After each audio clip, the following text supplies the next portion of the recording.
Hey, everybody, welcome to a brand new MMA Roasted Podcast. We got a great show today. We got Shang in the house, one of my favorite comedians, monster comic, fucking great actor. We have my man Ween Dog is here. What's up, dude? So the Kid Perez. We got my buddy Dr. Asandra's coming on, who's my TRT doctor. We're going to talk to him. We're going to try to get Shang on TRT. And me too. As well as Charles Rosa. So it's going to be a great show. Can't wait. I want to thank our sponsor, Speedweed. Listen, marijuana is legal in California. Get it delivered right to you. Speedweed. Don't go out during this pandemic. Okay, stay safe. Let's end this. All right. So get it delivered right to you. They got CBD. They got marijuana. They got edibles. They got sex lube. You name it. They got it. Wait a minute. What? We use actually CBD sex lube and THC sex lube. Put it on your dick. And then your dick gets high, you get high. It's great. Now, I want to tell a little story before the podcast starts. Okay. I was on the set of I did an episode of that show, The Real Husbands of Hollywood. It was on BET with Kevin Hart was the star of it, and I was one of the judges. It was me. Tony Rock was at a comedy show competition, and on the episode it was me, Earthquake, who's a huge comic, especially in the black community. He's huge, as well as Lunel. Lunel, the girl, people know her from Borat. She was the prostitute in Borat. She's a really funny comic. And we're sitting there, and I could tell that out of the three of us, I was the least known out of the audience. Because, just based on the reception in the scene, they're like, give it up for a judge. You know, my buddy Chris Spencer got me the job. Chris Spencer's a really funny comic, great writer. So what happened was, and all these big heavies in the comedy world were there. This guy Stan Lathan, just big, people who produce Chappelle's and produce, huge stuff. And Tony Rock was there, all these big people. So they say to me, all of a sudden, it's in a comedy club scene, the audience is there, and one of the generators broke. So they said they needed time to fill.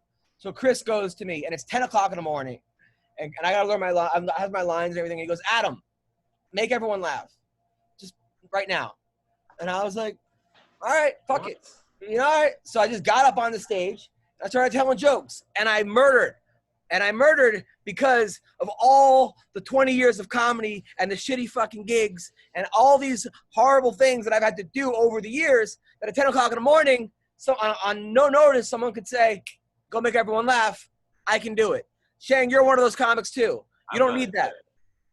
Now, the reason I'm telling you this story is because the fighter version of this times 100 is Jorge Masvidal, okay? Jorge Masvidal, they tell him on 1 week notice, you're going to Abu Dhabi and you're fighting for the title, and he's like, fuck it, let's go. Where's the flight?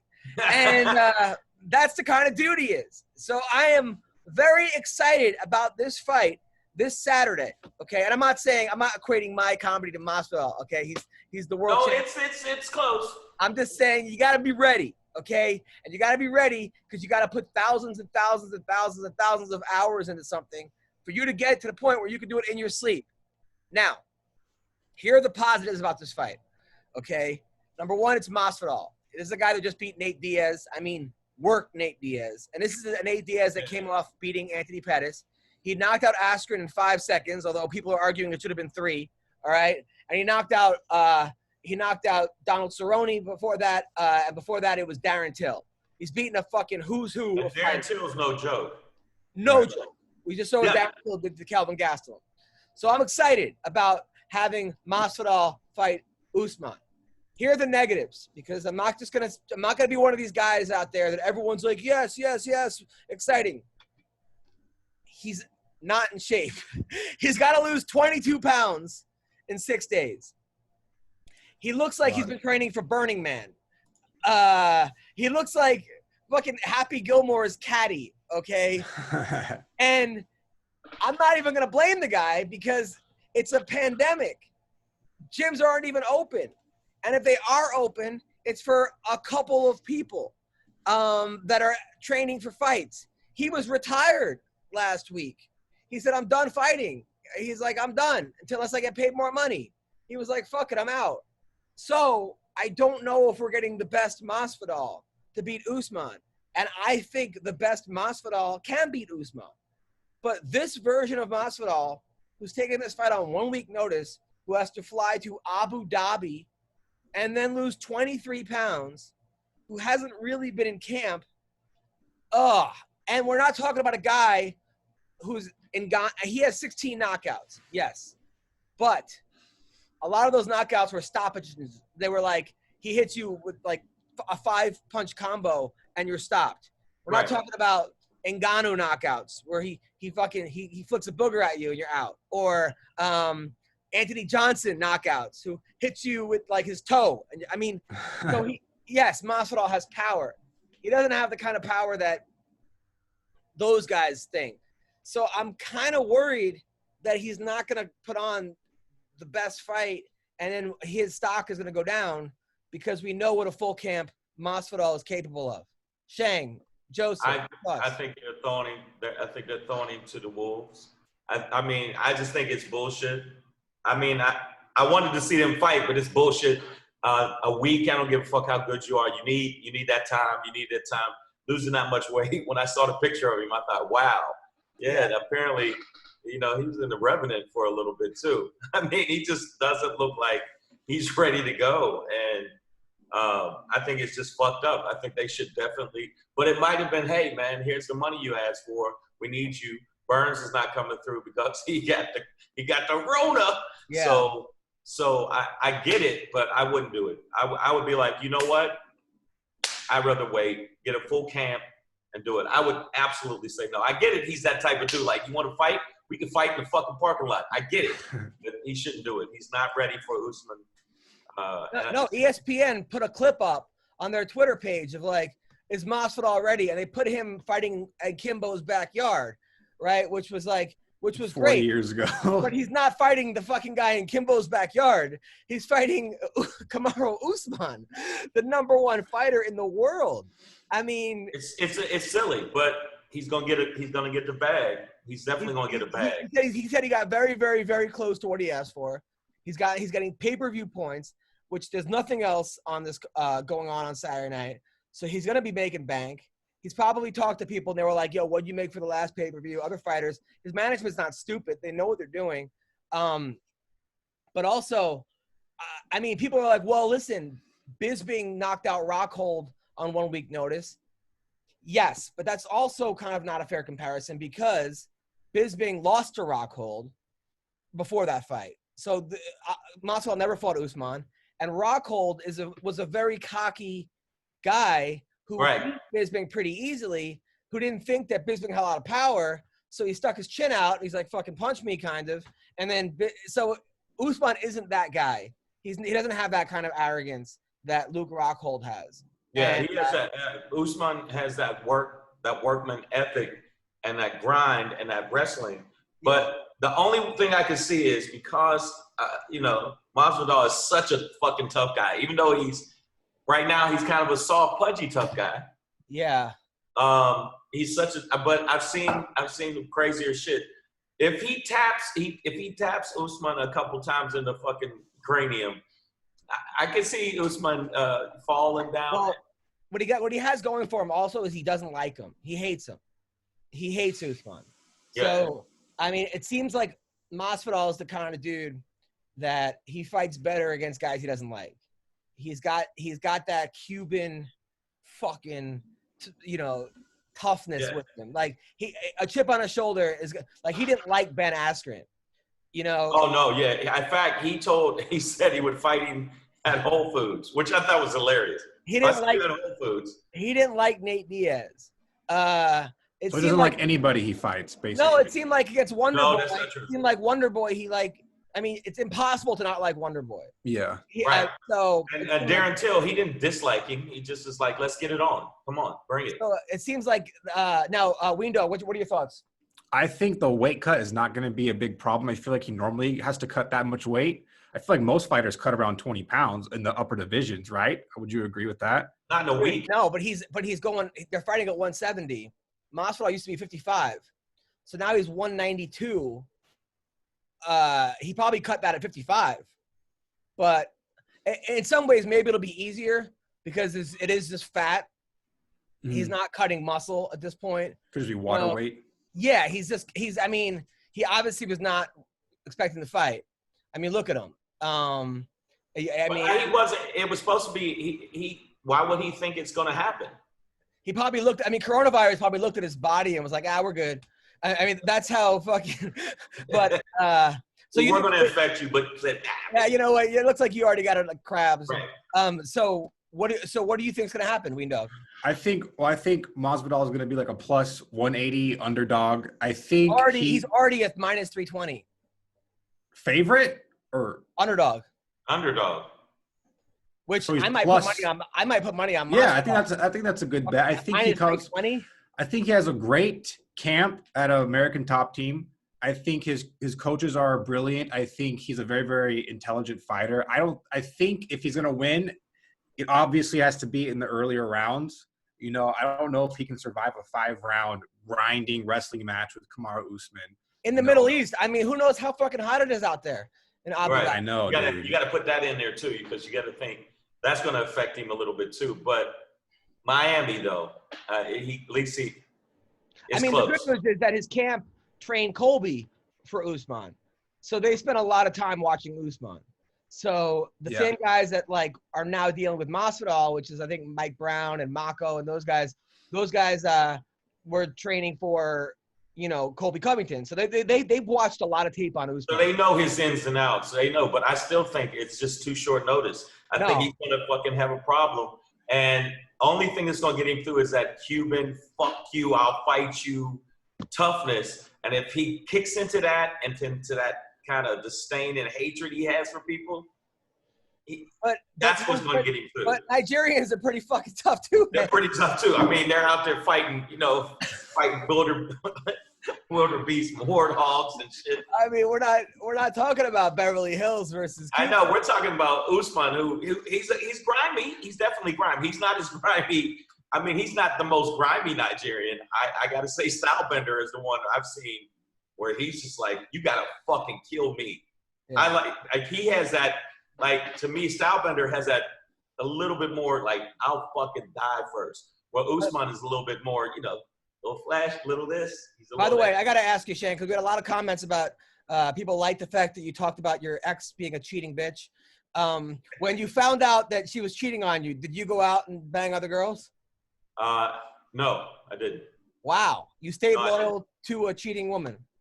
No, I divorced her, and I basically just started focusing on myself and really just going after the comedy super hard, and it worked. Good. It worked. I ended up getting a lot of really, really, really good shit. So then I started, and then once I did that, then I started knocking them down. I had to knock down a few antelopes, because that's what lions do, Now, another guy that I'm worried about this week after hearing him talk is Max Holloway, who said he had no training partners and did not spar one round for his upcoming fight. So this whole card is going to be a disaster for every fighter. What are we doing here? Like, can I fight in this fucking thing? It's just like, hey guys, what are you doing? What are you doing Tuesday? Nothing. We're gonna go to Abu Dhabi and fight. Is there a sign up sheet?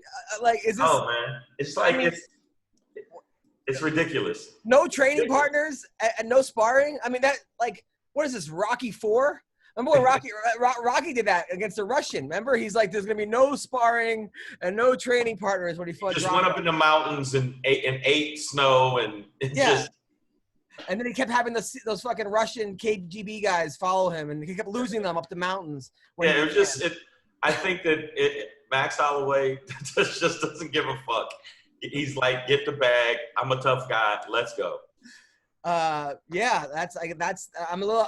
You know what? I was gonna pick Max Holloway until I heard of the no sparring, no training camp. Now I'm leaning towards Volkanovski. Could he be bullshitting though? Could he? I don't think so.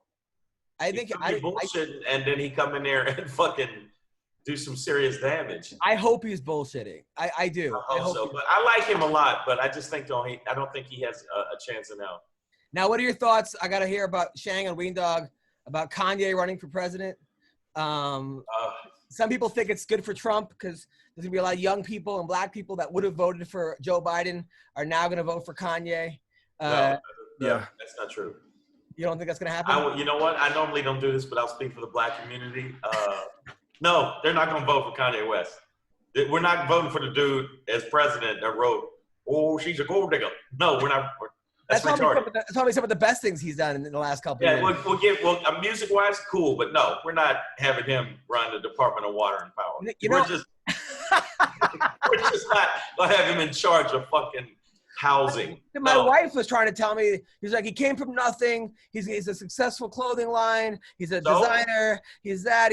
I'm like, yeah, but I don't want him to talk about tax reform like that. Like, right, exactly. I don't want him to be my medical doctor. I don't want him to be in charge of the budget. I really don't. Who's this VP gonna be? Lil Wayne? Who's gonna? It's dumb. It's dumb. It's a publicity grab. And if anybody, it's the same shit I felt with the Conor and Floyd fight. This is a money grab. That happened. That actually happened. It happened, but every boxing expert was like, Conor's probably.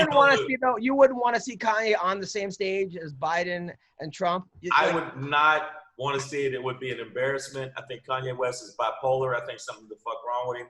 I think he's had a head injury or something. And I think that somebody needs to really wrap him up in duct tape and put him in a basement. Ween Dog, your thoughts? Ween Dog? Your thoughts, Ween Dog? Well, Kanye West is an open Trump supporter. He loves Donald Trump. So your original assessment of why he would be running in the first place is probably the most accurate one available. It would be not to run against Trump, but to run somewhat with him and for him, to take away the arrogant votes of young people and make them vote for a Republican. And, ultimately those votes will go to Donald Trump instead of Joe Biden. So I think that's probably what he is doing. I don't know. What the fuck is wrong with you? That is like saying black people are that fucking stupid.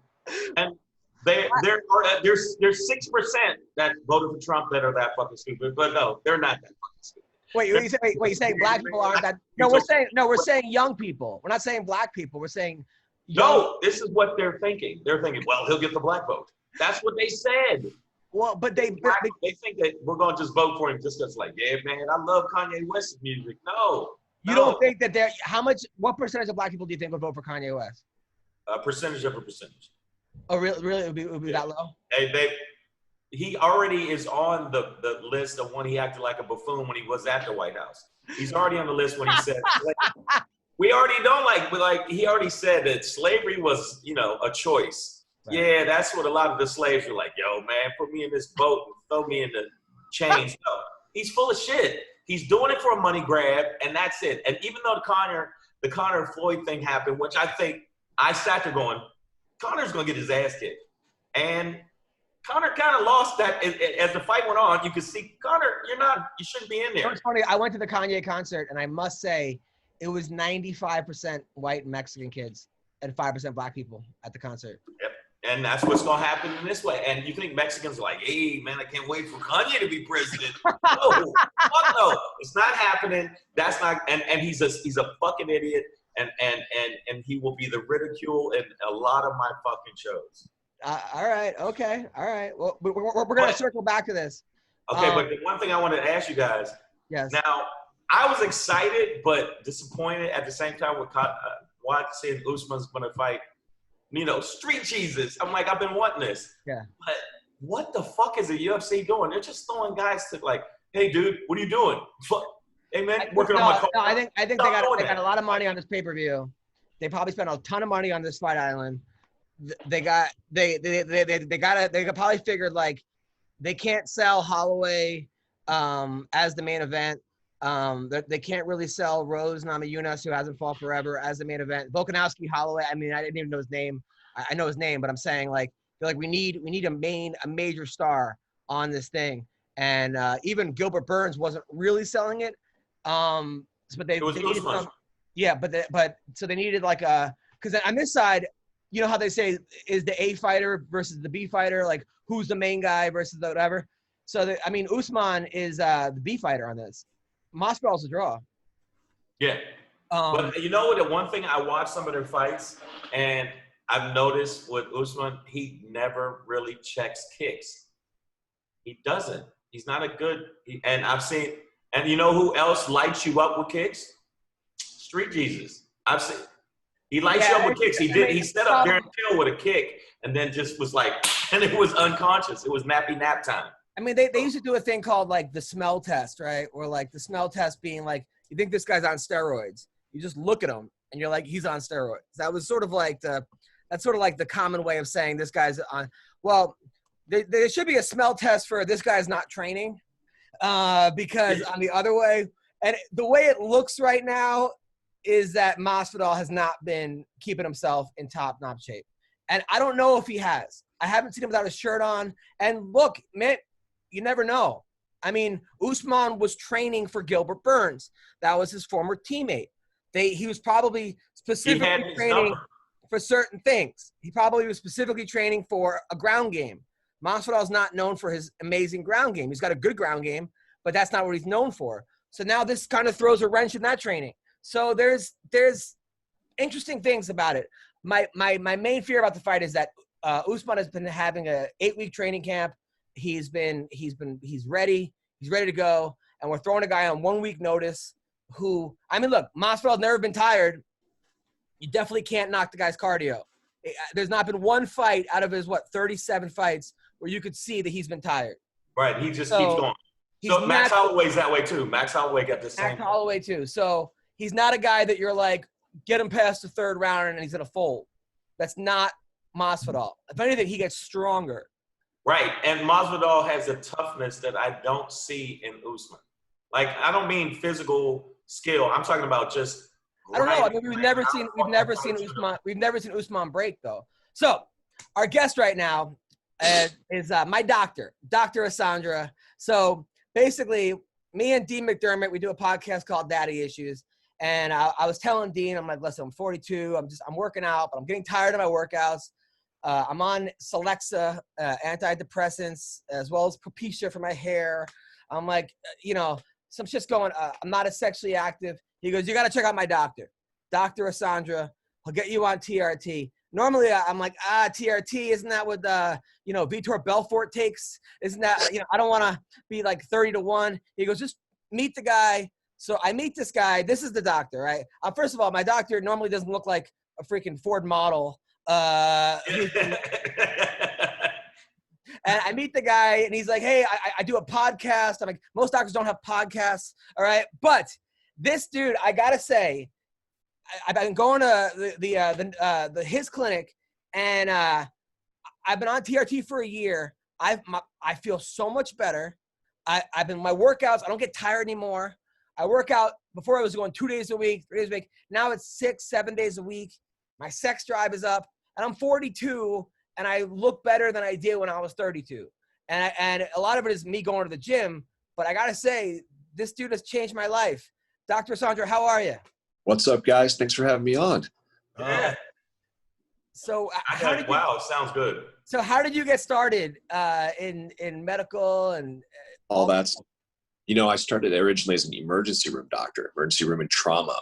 And I'd see all these patients come in all the time with, long list of meds, this long on a piece of paper. And I'm just like, why the heck are all these guys on so many meds? And just, they're giving one med to counter the other med, and they're just getting more and more unhealthy. And like, doctors never really promote lifestyle changes. They never check your hormones. They just kind of throw medicines at you. When you go to the doctor now, right? You're in and out. They check your blood pressure. They do a couple blood labs on you, and it's like a factory. I found out, there's got to be a way to help people improve their lifestyle, not just like physically, but mentally as well. Kind of like you were talking about, Adam, the mental effects of this as well. So I started looking into it about almost 10 years ago. And I found out, there's this whole new science out there, not just medical science, but, a little bit of bro science too, that we hear about.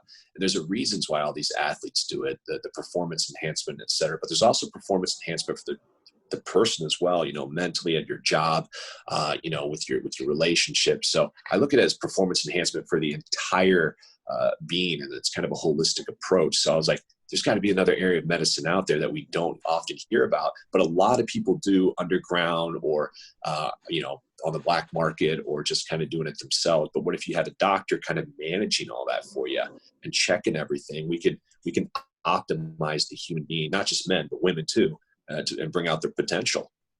Wow. So why should a lot of our audience are 42, 43, 44. Why should first of all, who do you think is the goal for someone that should be on TRT, and why should they take TRT? I think the first thing is to recognize the symptoms, kind of like you were talking about. Am I tired more often? Am my libido down? Am I just have no motivation? I'm getting the belly fat. I'm not looking as fit as I used to, despite working out, eating right every day. Something's off. And people usually kind of know. You think about it, when you're 20, right? You can eat a whole pizza and you never gain weight and you stay shredded and all that. And there's a reason, because, their hormones are optimized. And, that's what you should be looking for first, is how are you feeling? Are you feeling that way? And are you noticing that you're going to the gym, you can't put on any muscle, and you're just getting, retaining more fat or just unable to lose weight? It could be a hormone problem. I mean, definitely go to your doctor, get checked out first for other things. But if we can rule out all the bad stuff, and there's maybe something that's missing there, the missing piece of the puzzle is just that, optimizing your hormones, getting your testosterone. Or for women, sometimes it's estrogen and testosterone and the thyroid. It depends what's going on. So it's really important to just take a tailored approach to each patient. But yourself, look it up, research what low T is and see if you meet those criteria and those symptoms. Now, you checked my levels. You said I was at 300, which was pretty low. What should the average person, what should the healthy person, what are the levels? So the range is probably, it depends on what lab you go to. It could be anywhere from 250 to 1200 or 1100. That's kind of the range of testosterone. You were at 300. 300 to me means like you're at the lower end of the spectrum, but also those that are like probably in their 60s or 70s that are really healthy, that they're probably around that level as well, because you lose testosterone every year about 1 to 2% after the age of 30, sometimes faster if you have stress or other medical problems or if you get obese. But optimally, I like my guys around 800 to 1100. It's not bodybuilding levels by any means. If anything, you can see you kind of lean out and you even slim up a little bit more at that level. But bodybuilding levels are 2-3 times that. That's not my goal. My goal is to just get you to the upper end of the upper limits of normal, so that your body's optimized and you experience the benefits without the side effects of that testosterone can also bring. What are some of the side effects? So you always hear about it. Sometimes, you get the aggression, the acne, the extreme hair loss. You can burn out your own production of testosterone too. A lot of these people that abuse it, they shut down after they do it because they use such massive amounts in the body. They literally shut down the body versus, doing it correctly, monitored, because we check your blood work along the whole way, but only doing a certain amount to get you to the right levels of that of like a 25-year-old. I just want you feeling like a 25-year-old again. I don't need you looking like Arnold Schwarzenegger here. Yeah, no, that's exactly because I was like, well, first Dean told me they put pellets up your butt. So I lean over and spread my ass cheeks. You're like, what the fuck are you doing? I honestly thought that they were going to put up my butt. They carve your butt cheek a little bit open and put it in there like a pellet of testosterone. Yeah. Then you can't sit for a week. You feel like you've had anal sex. But after that, life is much better. Okay, that makes it harder to want to, That's, that's the part. The other shit sounded good, but now I'm like, I don't know about that. Fuck that. Yeah. There's different ways, though, guys. Okay, thank you. Is there another way other than prison? Yeah. Before with Adam, I just made a small nick about this big, and I put him right under the skin. And he thought they were really going to go up his ass, and I was like, no. I legit thought that was, yeah. I think Dean was fucking with you, man. yeah, he was. But a lot of guys, they could take it themselves, right? They could just inject themselves. So we have a lot of guys who don't want that little bit of a downtime. They do the injections weekly, but you also got to understand, you got to control the estrogen levels as well. You can't just be hitting yourself with testosterone and not controlling the estrogen. But the pellets I put in, you had estrogen blockers. Now, here's the thing. Pellets are great for the guy that's on the go, that can't inject himself every week, that has compliance issues. Maybe he needle fear. He doesn't want to stick himself every week. It's a pain in the ass, literally, for him to do that. So we have the pellets as an option. But if you're an athlete, if you're active, you don't mind, giving yourself a shot once a week or coming to see me once a week, I can give it to you. Then, you can just do the injections. You guys have any questions, Shang? Yeah, I did. So I take just, pills. And okay. Then is that as effective for testosterone? Because the pills I take, you have to take 3 a day. I take them to work out. That may help me a little bit, but I'm older than Adam. I'm old. I'm 75 years old. So right there, I look pretty good for 75. Well, what pills do you take? What is the name? I forget. Not hydrochloroquine. No, I'm not taking hydrochloroquine. I literally ordered it. It's like the top testosterone, at least from the research I did. And I just ordered it online, and I've been taking those. And I can feel a little bit, but not a lot. So you said 800 is about the right level to be at? Yeah, 800 to 1200. It depends on your activity level. See, this is why every guy's different. Let's say you're kind of like an athlete and you're really active, you do marathons, you train a lot. Then I want you a little bit higher. For the guy, average Joe who may just go to work, sit at home all day, then I don't want him too high because then he has all this extra energy, et cetera, and he's not utilizing it. Then he starts getting side effects. The pills I don't like, it depends what pills you're doing. Again, it could be, are they just boosters or is it real testosterone? And that's the big discrepancy that people don't know. They see these ads on TV and they're like, oh, it's going to boost your testosterone. They don't really work, and it's nothing beats the real thing. And then if it's real testosterone pills, it's going to damage your liver. So you don't want to be taking that all the time. And taking it 3 times a day, that sounds like pain to me. So you get the injections. You'd start with the injections. You do it once a week. Or if you want the pellets last 4 to 5 months and you're cruising the whole time. You don't get the up and downs. That's the one you put a little slit in your butt cheek. Yeah, butt cheek. I'm thinking in my, because I don't even like when women do that. I'm all for it, baby. Ween Dog, any questions for Doctor? Ween Dog, we know. Yes, I have a few questions for Dr. Asandra. So I'm 24 years old. I identify as a cis male. Okay. A few years ago, I was actually on TRT, but it was the liquid you rub on your biceps. Yep. And my doctor at the time said I had extremely low testosterone levels for such a young person, for such a young male. But the thing is, I didn't feel any difference in my physical being once I was on the TRT. I've always been like a really sleepy, groggy person. I have man breasts, gynecomastia. I have the belly fat. Just it's very odd physical shape for someone my age who's, active, not that much active, but, I do jujitsu and stuff like that. And so I was always wondering, is this my testosterone? So I recently did my testosterone tests again with the blood work, and my new doctor said that they were low, but they weren't really a problem. So if I went to you, do you think we can do a more thorough examination of my levels? And, even if the pellets could be a possibility for me, do you think that's a viable option? Yeah, a couple things here, Joe. I mean, one thing I would watch out for is those creams don't really work well. They may not absorb well if you sweat and all that. Mm-hmm. And the other thing is, are they controlling your estrogen? They're giving you this testosterone, but are they also controlling the estrogen? Because that testosterone is going to convert into estrogen, and then you're going to get the man boobs and everything else. Right. I mean, how to control that as well. And sometimes those gels just don't work and they don't absorb well. And then one thing about you, if you roll a lot and do jiu-jitsu, the only thing I worry about is the pellets. They are in your butt cheek. You may be, when you're in guard or on the ground, it may be a little bit uncomfortable. So someone athletic like you, I would honestly suggest maybe the shots to start with first, because then you can work out right away. You don't have to worry about the your ass hurting and all that in recovery. But also you're only 24. That's kind of young. I would be interested to know if you did maybe a different workup to find out why at 24 you should be like 1,000. Right. Yeah. But he used to be a woman. So be a woman. No, this is the stuff I don't know if you can see it. It's total. Yeah. So those are just herbal stuff, and what all those do is this is my experience. I don't know for sure, but guys that are on that, it looks like their testosterone's elevated when I check their blood. But I don't think it's real because they don't feel good. They'll be like, yeah, it's like 700-800, but I just don't feel it. And then I get them on the real stuff, and they go to 700-800, and they're like, okay, now I feel it. So I don't know what herbs are in there there's a whole bunch of stuff, but I don't think it's a lot of stuff in here. Yeah, it's not the real deal. You need the pharmaceutical grade like Adam's got. So many fighters were like on TRT when it was legal, but then they were going like 7-1, 10-1. How dangerous was that for these guys? I mean, how did their hearts not just explode? Well, you can see a lot of old, wrestlers and all that, and a lot of the older UFC guys or the MMA guys. I mean, they're not doing too well right now. I mean, look at their bodies and their recovery now. I know a lot of them have admitted to steroid use, and they had they've had side effects since. I know.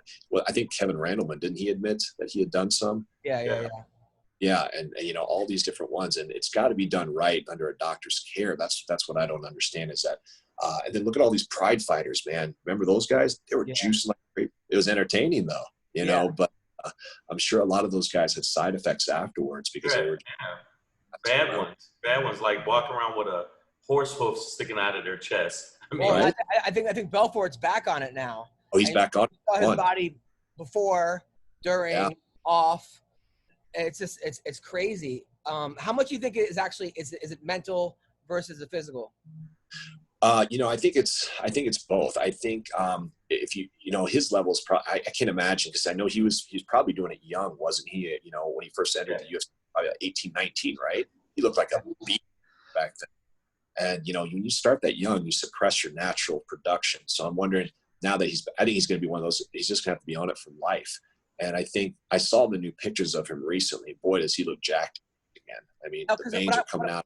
What I noticed is, because I do, especially now, I'm doing this thing called Fight Camp, where it's an app where it's like a boxing workout. They give you a different workout every day, 10 rounds for an hour. I noticed that before I would 20 minutes in, I'm sweating.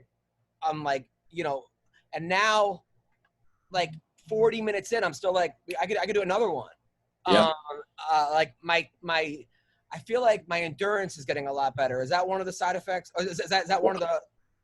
So yeah, you hit the nail on the head. Recovery. I mean, guys tell me that once they get on tee, they're not as sore the next day. They're ready to work out again. They power through 2 to 3 times the normal workout they usually do. It just pushes you that far. But also the mental effects too, the mental clarity. They don't, the brain fog that we get when we get older, we forget shit and stuff. It sucks. I'm 41, near your age, Ab, and I already feel it, but without this stuff. And I know when I'm coming down from it, because I don't feel that I can't multitask as well. I'm just not there. Libido goes down too. So, and I think these days we're just under more stress in general. I mean, social media, we're constantly bombarded by texts, emails, people calling us just from all different directions. I think they did a study where the testosterone levels now compared to men 30, 40 years ago is way down, 50% of what it used to be. So you did tell me that if I want to have another baby, to get off it, right? We should. I mean, you always see bodybuilders having babies, but at the same time, just to be on the safe side, we have to kind of wean you off of it. Maybe put you on some HCG to stimulate your balls to start producing sperm. Right. Your sperm production does go down a little bit on it. And that's why I worry about, 24-year-olds going on it too, is because, when you do it that young, sometimes you can really suppress your natural sperm production as well. Now, I've heard, I don't know if Joe Rogan's on HGH, but people have said that, human growth hormone. What's the difference between that and testosterone and TRT? Two different. So testosterone is produced as our male sex hormone. It's it makes us give the deep voice, the hair, the sex drive, the muscle and everything else. HGH is a growth hormone that we get as, it's what we produce when we're growing up to a certain point, and then we kind of just taper off. That's responsible for our bone growth. It's also good for muscle growth, but it does have some anti-aging properties to it too. And a lot of times guys will combine the two to get a better physique or feel better. They think that's the fountain of youth. But a lot of times, again, it's abused and overused, and it shouldn't be done that way. It's got to be monitored again. Personally, I don't like to use HGH. I like to use the peptides, which are a little safer, which stimulate your body to produce growth hormone naturally versus actually injecting growth hormone. That you can use long-term. It's safer, less side effects, et cetera. Because if, some people say if you have cancer or something and you put an HGH in yourself, you could be throwing, fuel on the fire and just making it grow larger. It's theoretical, but why take that chance? My wife listens to some doctor, some podcast, some huge doctor, and he said that TRT was good for possibly preventing cancer. Is that what people are saying? Yeah, they've done a lot of studies now. They think that, people with low T who actually go on TRT actually do better with heart disease. They think it reduces heart disease now. As long as you don't go too high and the estrogen's controlled. The other part to it is for prostate cancer. They used to think that it caused prostate cancer, but I always ask guys, how many guys with prostate cancer that were on the juice? Not many that were on it. So there's different theories now that they think that it may be used. They can actually use testosterone to treat prostate cancer, but there's two different sides to it. Still waiting on that. Personally, I don't think testosterone causes prostate cancer. The guys who are getting prostate cancer, if you ask, 80, 90% of them, they're probably never even taken testosterone. Shang, what are your thoughts on this? I'm mad about this shit. The fuck did I pay $85 for this shit? So, no. I've been using that just in the interim. And I mean, I feel kind of the same when I work out, but it's like, and I'm a big dude anyway. So, I mean, I'm thinking, well, you know, I can't do what I used to do. You know, once you get in your 50s, it's just like, that's a wrap. But I think that, like you said, the combination, can you do the growth hormone and the TRT if it's combined, or peptide? Is that better? Because I heard that wasn't better. You know, I always tell guys, maybe start with testosterone first, see how you feel. And maybe you feel really good on that. You know, it's mostly for these people in Hollywood and all that are looking to just really maintain their youth and look good the whole time because they're constantly on camera, et cetera. But to be honest with you, I think most guys do well with just TRT. Now, if they're looking for like to improve their skin, maybe get some better hair growth and a little more, you know, lean and all that, then we put them on the peptides as well if they're looking for more of a shotgun approach. Peptides, I think, are okay. You just got to watch out when you do human growth hormone. A lot of these guys, which I don't do, you know, your organs can grow too. I mean, it's not just your muscles growing, it's everything. So that you see that people get that belly that protrudes out a lot. Famous podcaster, I won't say, but you can kind of tell a lot of them kind of start getting that distended belly because their organs pushing everything. Still muscles, but it's like it's also liver and intestines. What's up, bro? They call it HGH gut, right? That's yeah, HGH. So the T is better than just doing that, and you'll it'll make you feel better. How long does it take for you to feel it, Adam? How was it? Honestly, like 2 weeks in, I got the shots. I took a week off to rest my ass, basically, and then like a week, I went like my first couple classes. I was like doing Muay Thai kickboxing, and I'm like, whoa, like why am I not tired? Like why am I? I'm seriously like, why am I not tired? This is weird. And then I'm sure a little bit of it was mental, but physically I'm not sweating like I was during the warm-ups anymore. You know, so I was like, whoa, this actually is legitimately how I felt when I was, because when I used to wrestle in college, man, it was a 2-hour practice. It was an hour of live wrestling. The last hour was just straight live wrestling, and I wouldn't get tired. And then, you know, life happens, and all of a sudden I'm 10 minutes into the warm-up, and I'm like, I don't know if I can fucking do this anymore, you know, and this is actually helping with that, for real, like for real. Is it the one thing is, I mean, obviously you got to have loot, and I mean, I've been lucky, but is this something, somebody said it's extremely expensive to continue to do that though? You know, it can be. The problem is insurances don't like to cover this type of treatment much. I wish they would. I'd have a line out my door. And you know, it's mainly the blood work and monitoring that I really take seriously to make sure that you're safe and not going too high, et cetera. So that's included with it. It can be expensive. But you know, it depends on the budget. I have guys who tell me I'm so much more productive because of it. My lifestyle's better because of it. My relationship's better. It's worth every damn penny I pay. You know, it's worth more than a car. But yeah, it can be. It just depends on the amount. It's not gonna. For me, it was like, it's less than a phone bill. You know, a lot less than a phone bill. Okay. Know? So it's not like, you know, it's nothing. It's not where it's like crazy. And for like, if you break it down, it's like $3 a day or something. You know what I'm saying? If it depends on how you like do the math. Yeah. Kind of. So like getting a Starbucks. Yeah, it's basically getting a Starbucks a day. Because I counted up. I was looking through my bills before, and I was counting up how much money I spent in a year on Taekwondo classes, and I was like, "What the fuck?" You know, it was a lot of money, and I was like, "I'm lucky that I had made it telling jokes, but still." And I'm thinking to add on top of that, I was like, "Wow!" Especially in this situation with coronavirus, and comedy clubs are actually shutting back down. Ween Dog, any more questions for Dr. Asandra? Well, I will 100% be getting your information from Adam. I would love to come take a visit to 1,000% I'll be getting your information. Yes, yes. I want to do some blood work to see if there is anything wrong with me. But my final question is, if I go on the TRT, do you think I will finally be able to grow a beard? Because right now, this is basically all I can do. It's very pathetic. No kidding. You mean, yes. Yeah. What I've noticed, guys start growing hair in places they never knew they knew. Really? Yeah. I'm Asian. I don't grow hair from the waist up, but now I've got hair on my neck and a couple coming out of my chest here and there. You know, I'm like, holy shit, this actually works. The answer is yes. So, Doctor, where can people find you? Sorry? Where can people find you? Where can our fans? Just go to my name, AsandraMD.com. It's one S, not two S's, ASANDRAMD.com. I'm in Beverly Hills here. Hopefully get open in Newport. We're going to try to open in Orange County soon here, maybe the Newport area to help serve more.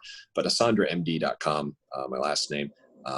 Just go on there, make an appointment, or just, if you have more questions, just submit something. We'll give you a call. But also your Instagram, Asandra MD. So it's ASANDRAMD.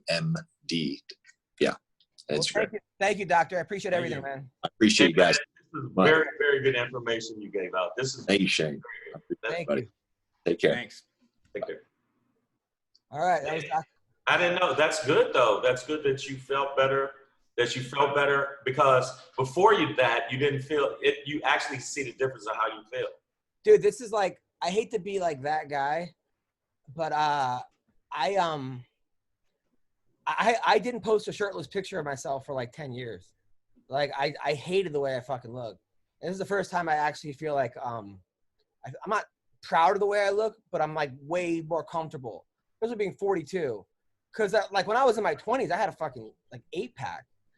Like I was a male stripper, like I was like Please legit, welcome to the stage. like I was legit getting booked to give lap dances to girls with my fucking shirt on, and then like in my early, and like when I did Crab Kilborn, like woo woo, and then all of a sudden like it wasn't like I was working out.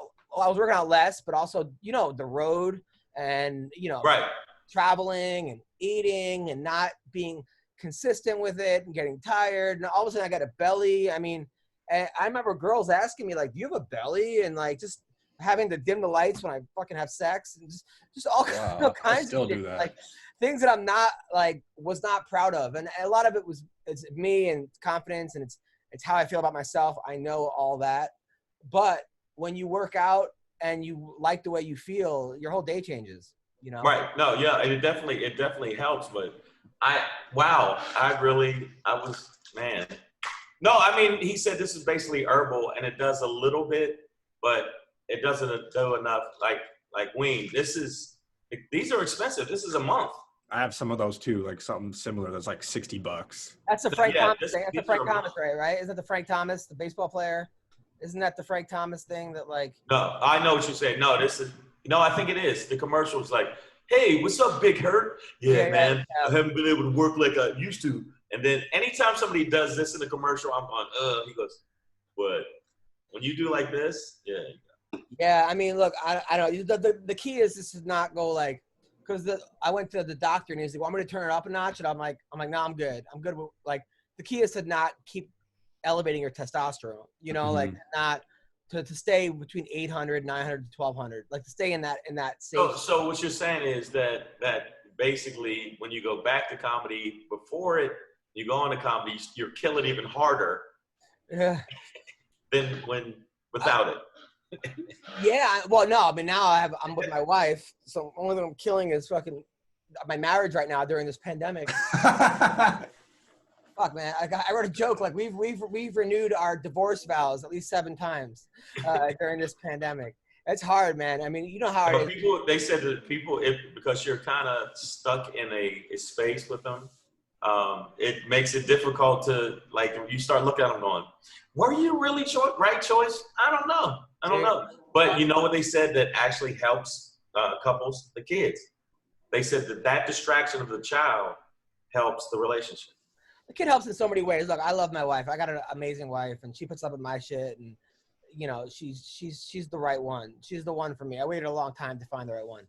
But when you have a child, also, I mean, look, the statistics are that single parent kids that grow up with single family households it's a lot harder on them. Life is hard enough as it is when you have both parents together. Now, and I'm not saying you can't be fucked up when you have both parents together. You can. Obviously. You absolutely can. But if you look at the stats, who's more likely to drop out of high school? Who's more likely to go to jail? Who's more likely to cause crime? Who's more likely to – it's just like the things that you don't want to happen, necessarily. Yeah. It's usually because they don't have the nuclear family. Well, I think I was lucky because, I mean, I transferred a lot of my determination from comedy and everything else I did to my son. So he has that kind of, he gets it done attitude. You're a great father. You're an amazing father. And, but a lot of fathers, whether they're white, black, it's not a black, people want to say it's a black thing. It's not. It's a person thing. It's a person thing. Yeah. It's a responsibility thing. A lot of people, they have kids, and then all of a sudden the kids aren't cute anymore, and they don't just worship them, and they're like, man, fuck these kids. Like they don't, you know. That's true. No, I feel that way sometimes with my son. Like, fuck you, dude. It's normal. It's like, it's no, normal. but he's you know, he's a grown man. But the thing is, and also my other son. Yeah. Remember, you're the adult in the situation. You're the one who brought them into the world. And I'm not to preach, but it just seems like it would not be right now. It'd be very selfish for me and my wife to get divorced when we just have a 2-year-old. Now, granted, sometimes staying together for the sake of the kid isn't the right thing to do. No, it's not. That's absolutely because you don't want to see a kid in a shitty fucking unhappy marriage. Well, the tension actually, it messes with the kid's head. I can say that for sure. The best thing to do is to be in a happy marriage with a kid. That's number one. But at the same time, you know, quit it. Some people, they quit right away. Like, fuck this. That's why I think when I see parents, when I see people have kids that aren't married, and they're like, oh, my baby mama, they're like, oh, but we're still gonna stay together. A lot of times, I'm like, no, you're not. Like you don't have that. You don't have that bind. Oh no, it doesn't work. I know I can say personally, but I mean, luckily with my older son, I didn't have any interaction with his mom at all. You know, it was rare. So I didn't really have, it was just me and Cameron. My dad, I didn't know my mother. 3 years old, my mom left, had schizophrenia, went to a mental hospital. It was a wrap. She was gone. So was Charles Rosa, I guess, on this podcast. But she was, I mean, so, but I had a great father that always looked out for us. And it's important that when you bring someone into the world, like, that's your responsibility. But I think the thing that's cool with me now is that I'm friends. We're like, I'm dad, but I'm like, that's my, like, hey, we're guys. Like, hey, what's up? Let's watch some anime. We get high and watch anime together. I never would have saw that. Really? Dope. Yeah, he got me hip to. Isn't your kid like 11? Huh? Isn't your kid 11? No, he's Cameron. I thought the other kid. No, my younger son got me into anime too, watching called One Punch Man. It's a martial arts animated, and it's fucking awesome. And there's one called Baka, where it's just martial art tournaments with these different creatures. It's so good. And I was like, damn, I would have never looked at that because I was always in the comedy clubs, always doing that. But I'm telling you right now, man, I think you're doing a great job, even though I would have imagined being single, being in that kind of situation with someone all the time. I mean, it would be tough for me. It would be really tough. Fight over the bathroom. Like, I got up to go to the bathroom. My wife's like, yelled at me like, I need to get ready. I'm like, okay, you could have just told me you don't have to yell at me and scold me. And that became a whole fucking thing. And then I was like, listen, look, where are we going with this? I'm going to be single. You're going to be single. We're going to have no joint custody of the kid. And we're going to be like over the fucking bathroom. Like we're going to be like, come on, what are we doing here? We both love each other, but it's hard. There he is. Speaking of love, Charles Rosa is here. What's up? Talking about, how are you, man? Charles Rosa just got off a huge win. Yeah. I was so proud of this dude. I was so happy for him. It was a tough fight. It was looking real tough for a second. That first round, I think it was a slip, but it looked like a knockdown. Was it a slip or a knockdown at first? Nah, just a little off balance. When you come in there throwing kicks, you're a little off balance. But nah, man, I mean, I was with her the whole time. I didn't even see. I mean, surprisingly, like usually when you fight, you see stars maybe 1 or 2 times at least. But I didn't even, I was with her the whole time, the whole fight. I was in control, felt good.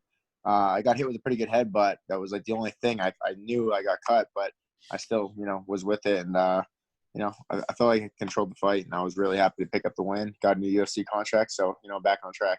Good for you. That third round, because I was like, I gave you the fight too, obviously. I thought you won. Yeah, I was surprised with a split decision, because I was like, what? Yeah, I was surprised. I don't know if you saw my reaction, but someone. Yeah, you made it. I saw your face. You went, like, what? Get the fuck out of here. Yeah, it wasn't a split decision, but the third round, you had to take the third. And I think the third, you turned it on. Man, I think that you really saw the difference in your striking and his striking in that third round. Yeah. And then Kevin's a tough kid, though. You can't get. He's a tough kid. You can't act like he wasn't there. But I just think that I thought the headbutt was gonna throw you. I really did. I thought that because of the blood, I thought it was gonna throw you, and it didn't.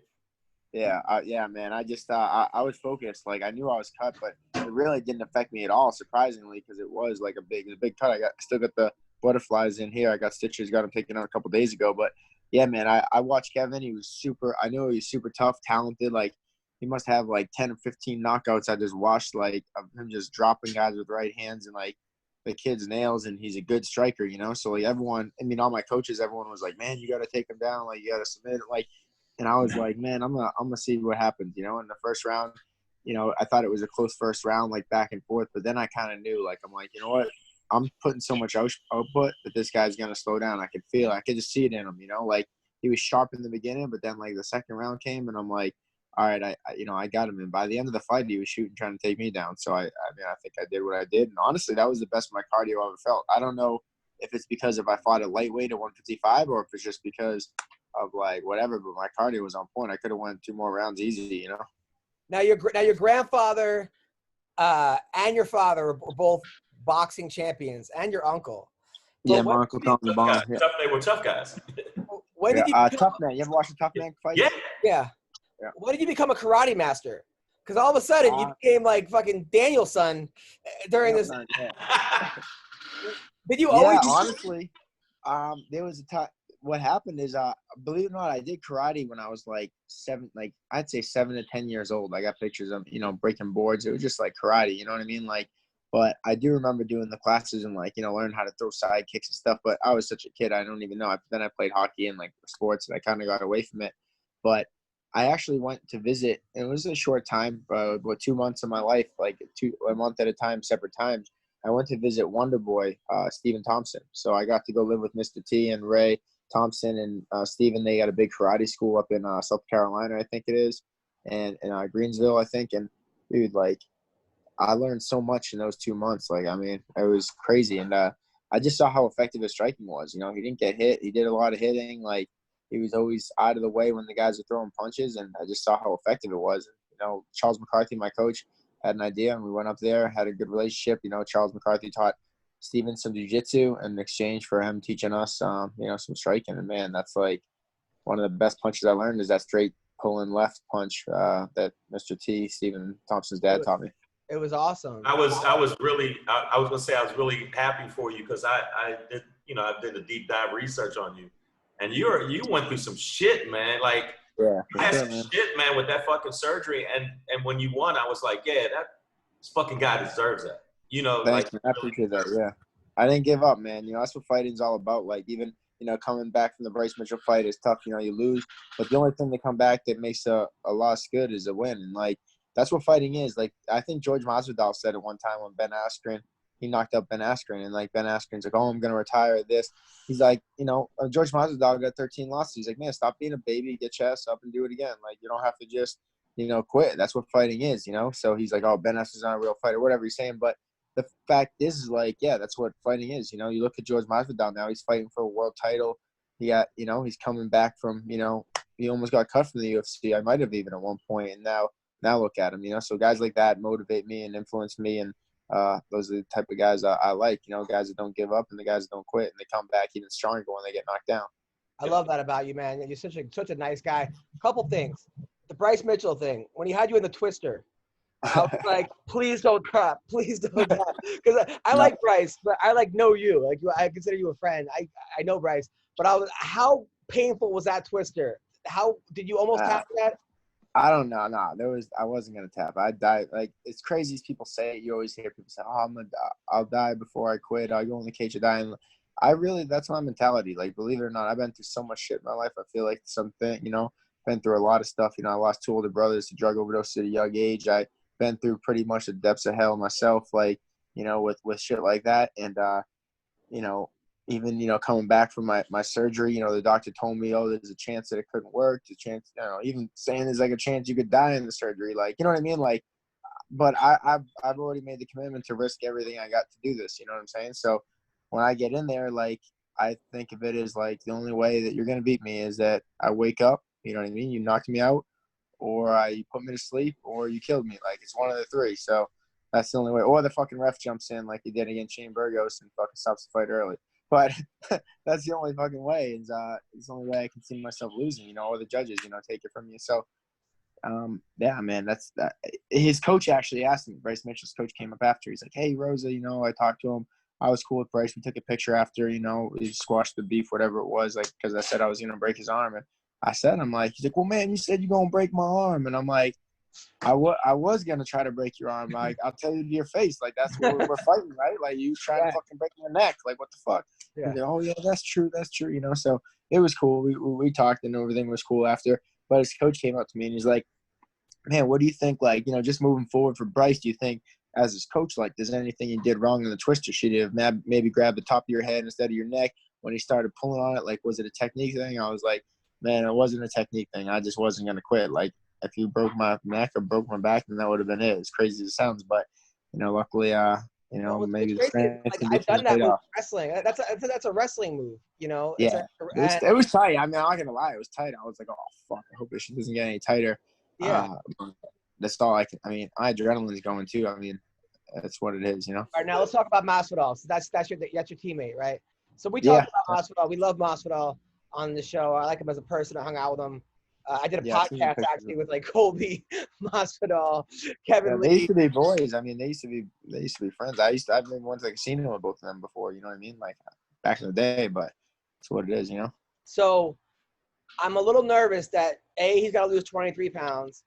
B, he doesn't look like he's been in fighting shape. Or, I mean, he's 23 pounds above 170. So he used to fight at 55. Yeah, he used to fight at 55. He's probably 38 pounds over what he used to fight at. Championship fight. So has he been in the gym? Have you seen him in the gym? Has he been training? That kid don't stop, man. Masvidal, every time I go there, he trains kind of on his own time. I mean, I do more like, you know, I'll do more group classes. I'll get some lessons in and, you know, I do that, but like, you know, he's working with that kid, Bo Nichols, who's I believe he's some type of champion. National champion 3 times. He showed me some cool things too. He actually showed me how to do the twister. Like, 'cause after I was like, man, like, can you show me? He's like, it's actually a wrestling position. So you can show it. But my point is that, yeah, Masvidal's in the gym. He's always working. He's always training. He comes in, you know, he enjoys it. He makes it fun. I think he's smart enough and veteran enough now that he doesn't make it like a monogamous thing where he has to come in and train. He's tired. Like, he makes it fun. He's coming in. He's laughing. But during this quarantine, you've seen him during this quarantine in the gym? Oh, yeah. He's in the gym, yeah. All right. I take back everything I said. Everything I said earlier, Masvidal's going to win this fight. Fuck my prediction. I know absolutely nothing. So he's because he doesn't look like he's physically has been taking care of himself as much as he used to, or not before other fights. Why? Because he didn't shave or what? I don't know. He just looks a little like he's got a little gut. It looks a little like that quarantine 10. He's just enjoying it. I think he's old enough now that he doesn't want to make it like work. He wants to make it like he started, like he does because he loves it, you know. So you think Masvidal's gonna win? Beat Usman? I think I don't know. I mean, I think it's a tough fucking fight for him because Usman's a monster too. So I can't take that away from Usman. But I think for sure Masvidal. I'll say this: Masvidal has the advantage in the feet, advantage striking, and Usman has the advantage with the wrestling and grinding. But you know, at the end of and he has a good chin, Usman too. So it's gonna be tough to take him out. I don't think he's a guy that you can just take out. You know, obviously if you land one of those flying knees or something, that'll put anybody out. But man, I think it's gonna be a grind and tough fight, and it's gonna be a long night. I think it's gonna go probably the distance, I would say. Now, Mike Brown helped train Colby for Usman, right? Yeah, he did. Yeah. So they kind of have the book a little bit on him, right? I mean, they know. Yeah, no, they know, man. You know, I mean, I don't think even like as a fan like you guys when you watch Usman, I don't think, you know, nothing against the kid, but I don't think he's that hard to figure out. I mean, he's a cardio machine. He's a beast. He's strong. He's moving forward. He has a good chin. He's durable. He's tough. Like, you know, good work ethic. And, you know, there's some areas that he has little holes, and you can see those. And then I think it's perfect that Colby already fought him because you can – those holes small. I mean, not that there's a lot of holes because there's hardly any. The guy's a monster, but you see the things, you know. And Masvidal trained with Colby for years, man. Since I was a top team, like Well, they weren't. Yeah, like they had a relationship for probably 3 or 4 years where they're training every single day together. And I would say the biggest spitting image of Usman is Colby. They're like the exact same fighter. I would say very similar. Yeah. And I think it's a big upper hand on Masvidal having the experience of training with him fucking for 4 years. Like he knows how to defend a shot. He knows where maybe his strengths are, striking, and and stuff like that. So all right, I mean, so it's a weird. At minus 320, he's a minus 320 underdog. So I'm putting money on Masvidal. I mean, for that money, yeah. I mean, I think Masvidal probably would be an underdog. I could see the odds coming out, but 3-1 is insane. That's a good bet for sure, right there. That's fucking. I mean, I'm definitely gonna bet. No, you said that. That's crazy. I thought it was like maybe like one minus 170, minus 200, but 3-1 is crazy. What's the Calvin Kattar Iggy fight? I don't know. Someone said that was 3-1. I was like, what? That's kind of crazy, but you like Iggy in that fight, right?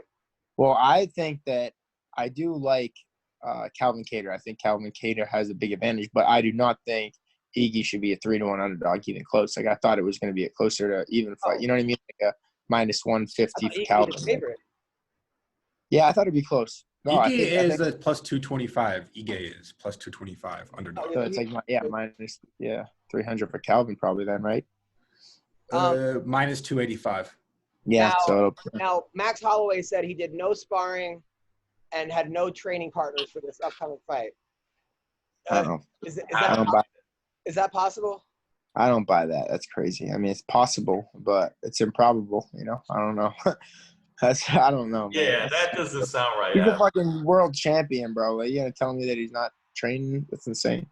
I doubt it. By the way, so Chang, if you don't know Charles Rosa went to Florida to become a chef, right? No, I watched your fights. I watched some of the. They did some. A guy's a pro chef, goes across the street to lose weight, and beats up on the fucking pro there. That was cool. Cole Miller, which was insane. What did you have any boxing experience for that?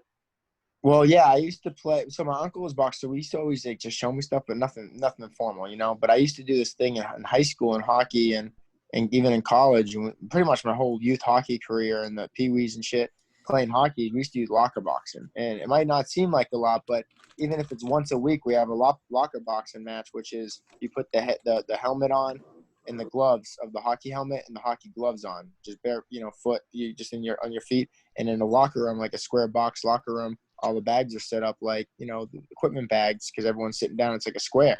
So it's basically like a ring shape, and we used to just go at it, bro. We'd pick like one kid out when I was a freshman. We'd have to fight one of the seniors, and like, bro, I probably had, I would say, over 100 locker boxing matches, and those locker boxing matches were just as tough as some of my fights, you know what I mean? So that's a hockey New England. I have bloody lips, bloody noses, so it would come. Sometimes the cage would hit me in the face. I'm like, yeah, this. I got like stuffed in lockers. You ain't fucking locker box. Oh, yeah, nobody stuffing me in a locker, dude. You're gonna eat a right hand before that happens. No, you know what? I watched when you first went past a MMA, gym, and they kind of said you kind of had that natural ability. Does that make sense? Yeah. Like they kind of knew, and then once you did it, you knew. Kind of like, I dig this. I'm gonna do this. Well, like that's what the coach said. Charles McCarthy told me, he's like, man, I'm not just spinning your wheels. Like you got something special here, because he couldn't believe that I didn't train formally in a gym, and I thought the guy was just trying to get me to sign up, take the membership the first couple of days. But then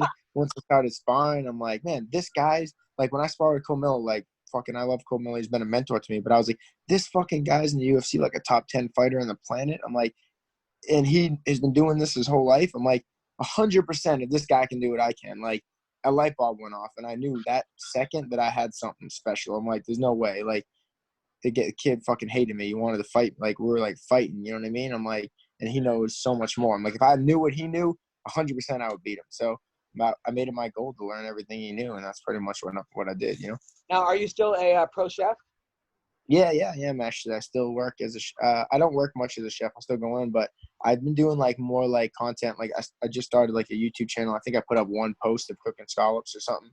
My manager Jason House was in contact with the UFC, and they mentioned like talking to Gordon Ramsay and even making my own cooking show and stuff like that. So we got some things in the works, but fighting's first for me. So like these are all cool things and things I obviously want to make money doing other things in other ways, but I have one goal to be a world champion. And you see the guys that become world champions, a bunch of other doors open. So I think I just look at it like, as long as I keep winning, my these opportunities are gonna come closer, and the UFC has a huge platform. So we gotta think of like a name, like I don't know. Gotta think of a name, like frying and I don't know, like frying. Yeah, I got Chef Rosa. I do this thing in my stories whenever I'm in fight camp. I do like Chef Rosa fighter diet, and I'll have little videos on my stories and Instagram and stuff. And sometimes I do a post and stuff, but of me cooking, and like everybody's always like, man, that looks so good. Like you eat better than any fighter in the UFC probably when you're cutting weight, just because I know how to cook, and it's probably true. I do eat well. Like I get to, get like fresh fish from the store. I cook it up nice, because people don't realize, but like peppers, garlic, like vegetables, you can eat as much of that as you want. So if you can, get the color from the peppers and the, hut from the peppers and the lemon juice, like these are all things you can use that people don't even realize that make your food taste bomb, Wow. So, now, do you have a wife or girlfriend or what? No, not right now. I'm pretty single. How are you right a now. Fighter and you're single and you're a chef? You can't get pussy? What's going on? I didn't say I couldn't do that. I just said that I don't have a girlfriend. He said, wait a minute, I didn't say that. Oh, got it. Okay. You said that. All right. Cool. You went over the line there, Adam. You went over the line there. Yeah. Where are you guys? You guys still in Vegas? No, I'm in LA. Yeah, back in LA. I live in LA. Oh, okay. Now, have you talked to Colby since he left and formed his own gym? Yeah, I have. Yeah, I've seen him in a couple gyms, and he does, he's still working, kid's still working hard. He works with a couple good coaches and stuff like that, like striking coaches, and the kids still sharp. I mean, I saw him, he had a six pack, he was jacked. I was like, yeah, it looks like he's in good shape. So I think he's good, I think he's ready to go. I don't know. I don't know. I didn't hear much about this whole fight. Like, I know that Masvidal got the fight, but I've been out of the news because I've been up with my family for the 4th of July. But like, was Colby an option for this fight or no? I mean, he goes, I'll save the day. Dana White, send me out there. He posted a picture of him kicking Usman. He was trying to get the fight. They just didn't give it to him. They didn't give it to him. I think it's actually a better situation for him because now he gets to like let's play it out. Like if Usman loses, then it'll probably be Colby versus Masvidal, which everybody wants to see. If Usman just destroys, if Masvidal just kills Usman, then people, they're not going to say, well, give him a rematch.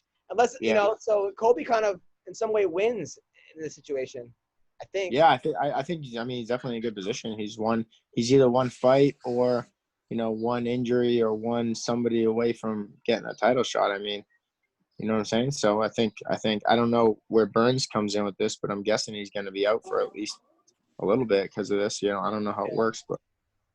Yeah. Burns gonna be out for a while. He's gonna be. I would honestly, like people don't realize it. I would like to see Colby versus Burns.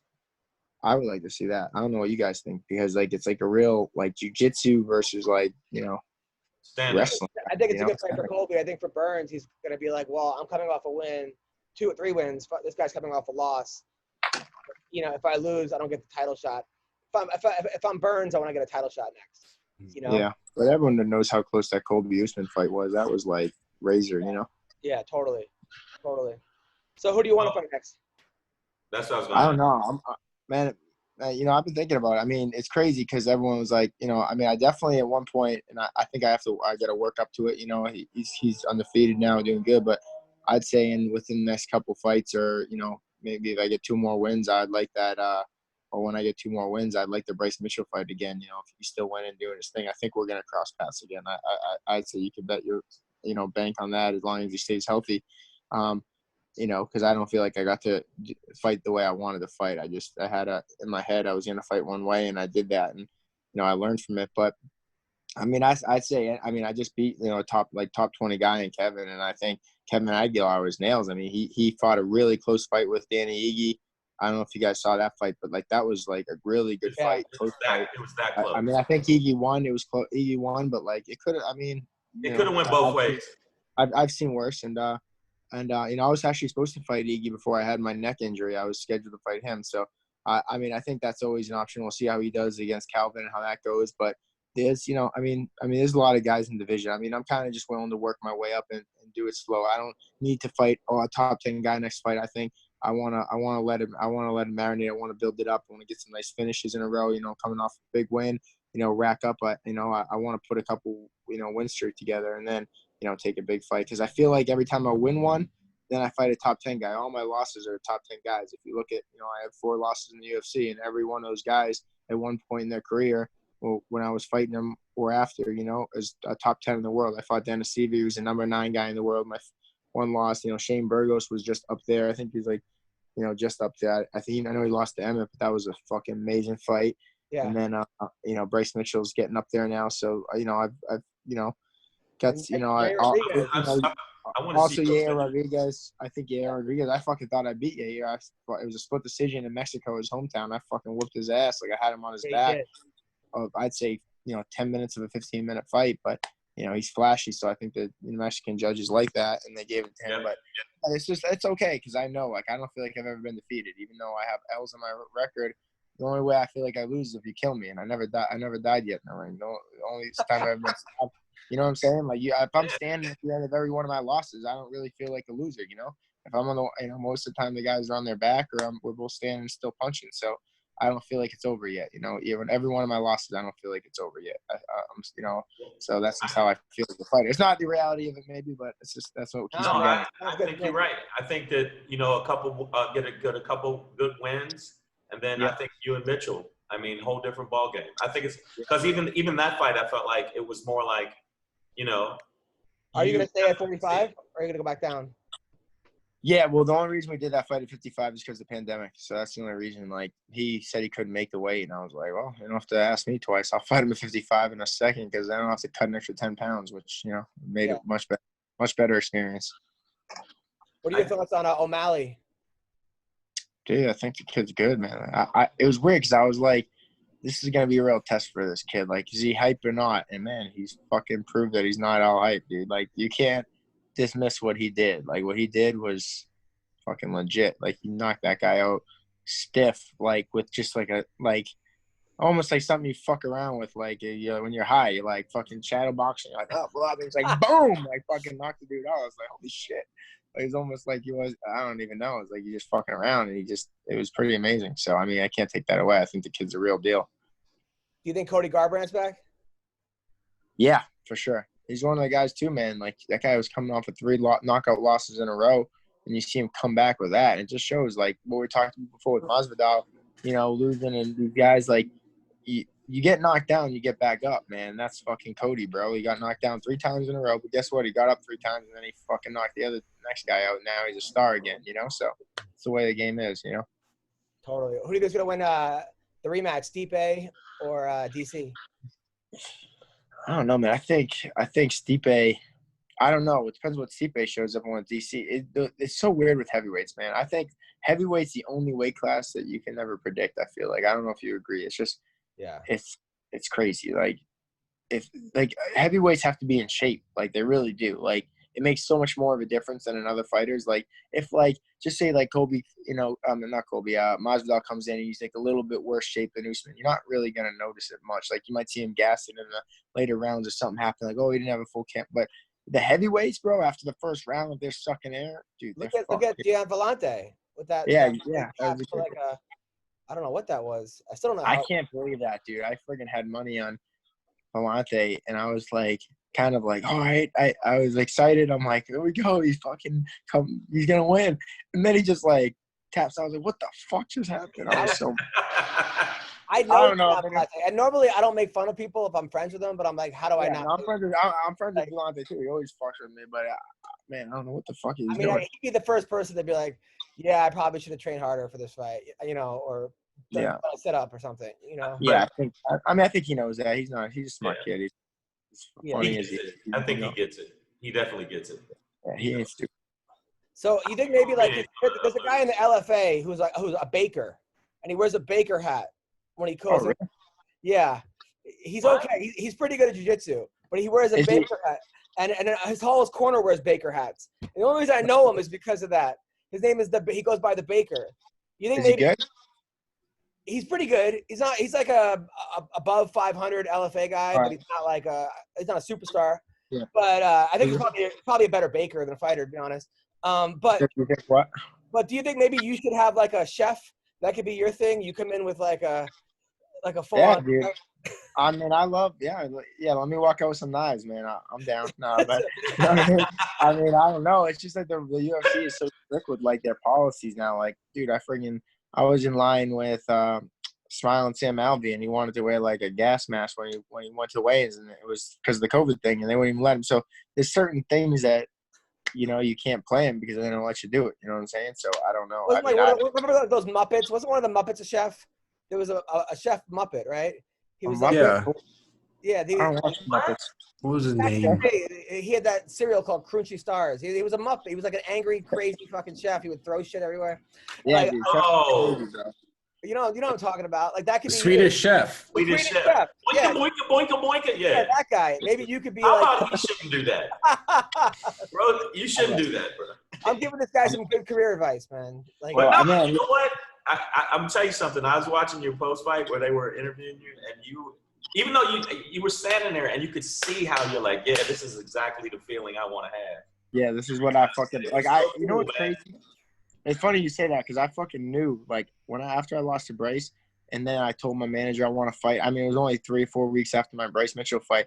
I knew. I mean, I've never been so sure of anything in my life. I mean, that's why when they said split, I freaked out. But I knew I was gonna win that fight. Like I always am confident going into every fight, but I knew there's no fucking way I was gonna lose the fight. I was so confident the whole time because I was like, no, man, like this is how it's gonna happen. And dude, and then when they went to post-fight interview, I mean, they said split, it scared me, but when I won, I knew going into the interview, I was like, man, this is what I fucking envisioned. This is what I knew.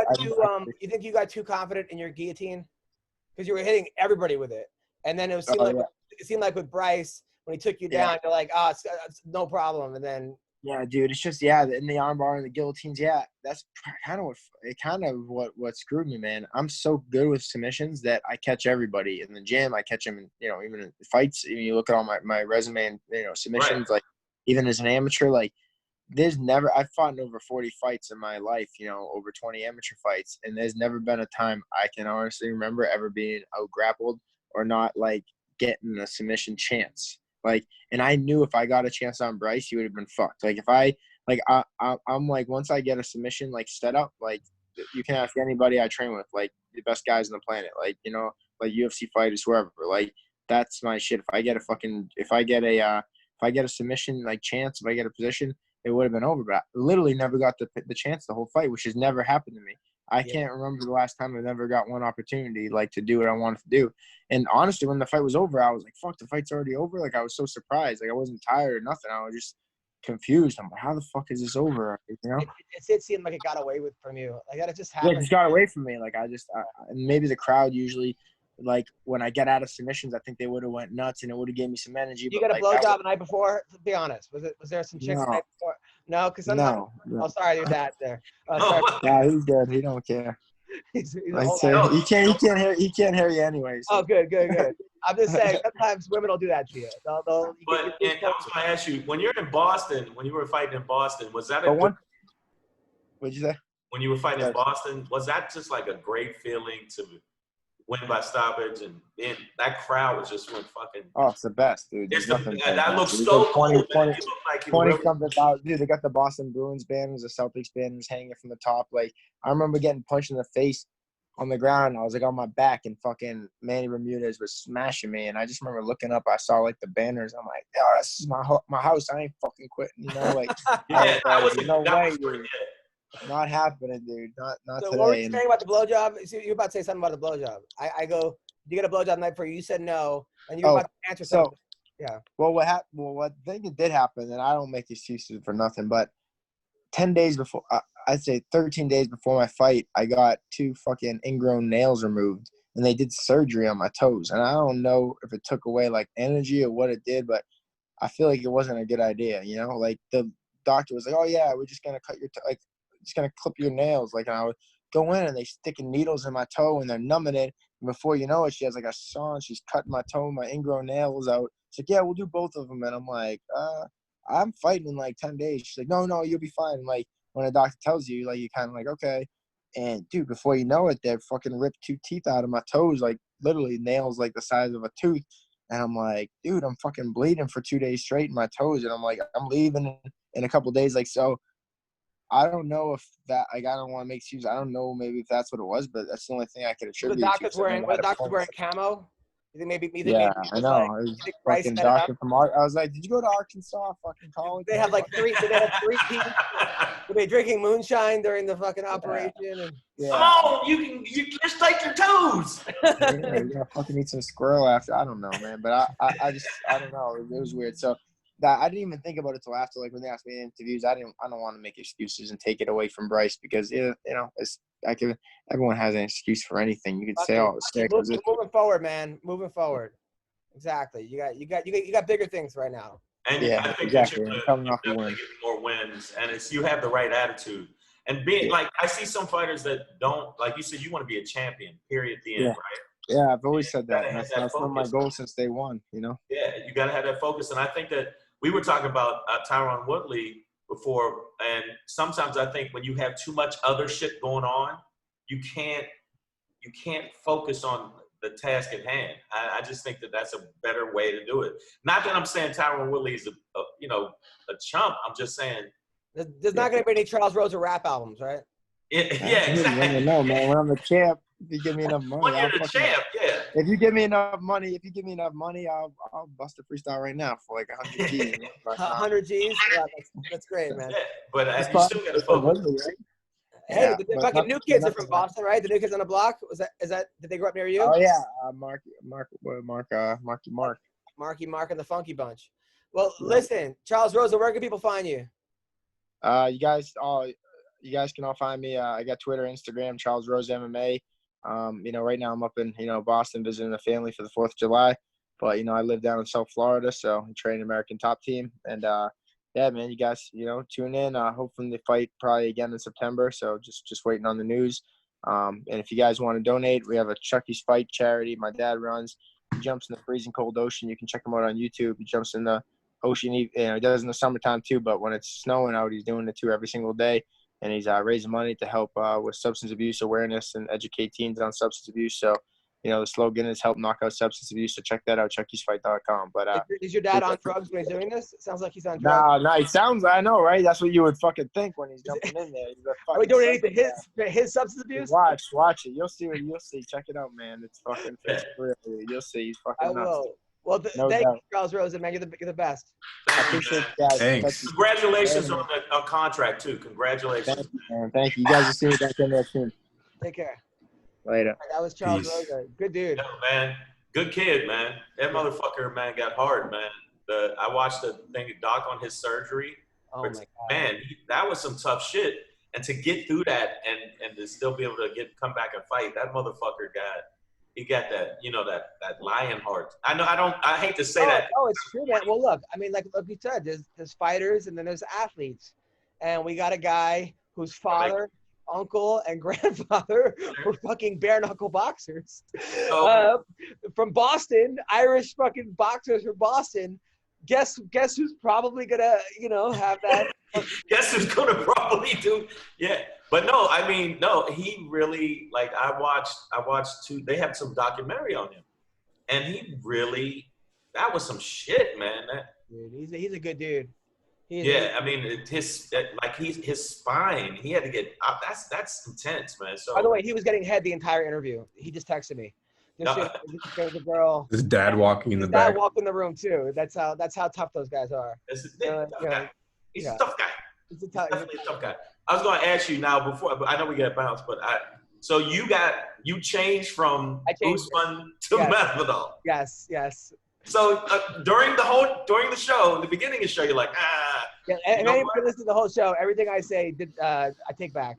You know I what? didn't realize he was in the gym the whole time. And the fact he's in the gym, it's from the looks of it, it looks like he hadn't been in the gym the whole time. If he's in the gym the whole time, he's gonna win. 100%. Yeah, maybe. Wayne, why do you say 100% then maybe?